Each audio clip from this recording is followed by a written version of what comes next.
Hello friends, நான் தான் உங்கள் அவ்வாஸ் கிச்சன். இன்றைக்கி வீடியோவில் என்ன பார்க்க போகிறோம்னா, பூண்டு மிளகாய் பொடி இட்லிக்கு தொட்டுக்கொள்வதற்கு சூப்பராக இருக்கும். மறக்காமல் இந்த வீடியோ பிடிச்சிருந்தால் லைக் பண்ணுங்கள், சப்ஸ்கிரைப் பண்ணுங்கள் மற்றும் ஷேர் பண்ணுங்கள். வாங்க வீடியோக்குள்ளே போவோம். தேவையான பொருட்கள்: காய்ந்த மிளகாய் 15, எண்ணெய் 2 டீஸ்பூன், பூண்டு 20 பல், உப்பு ருசிக்கேற்ப.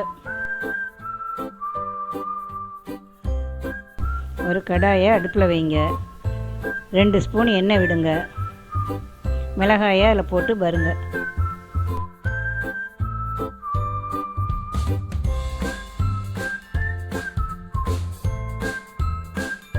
மிளகாய் வறுக்கும்போது சிம்மில் வச்சு கருகாமல் வருங்க. கருகி போயிடுச்சுன்னா கசப்பாயிடும். இதே மாதிரி வருங்க.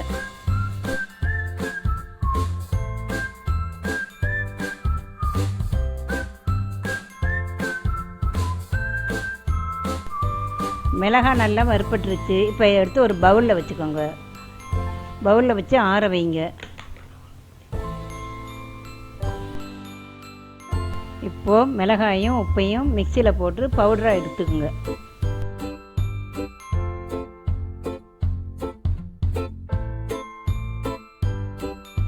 இப்போது மிளகாய் இதே மாதிரி வந்ததும் அந்த பூண்டை போட்டு நல்லா பவுடர் ஆக்குங்க.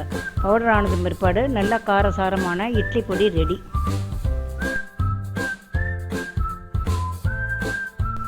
இப்போது பூண்டு பொடி ரெடி. நீங்கள் நிறைய நல்லெண்ணெயை ஊற்றி நல்லா கலக்கி சாப்பிட்டு பார்த்துட்டு எப்படி இருக்குன்னு சொல்லணும்.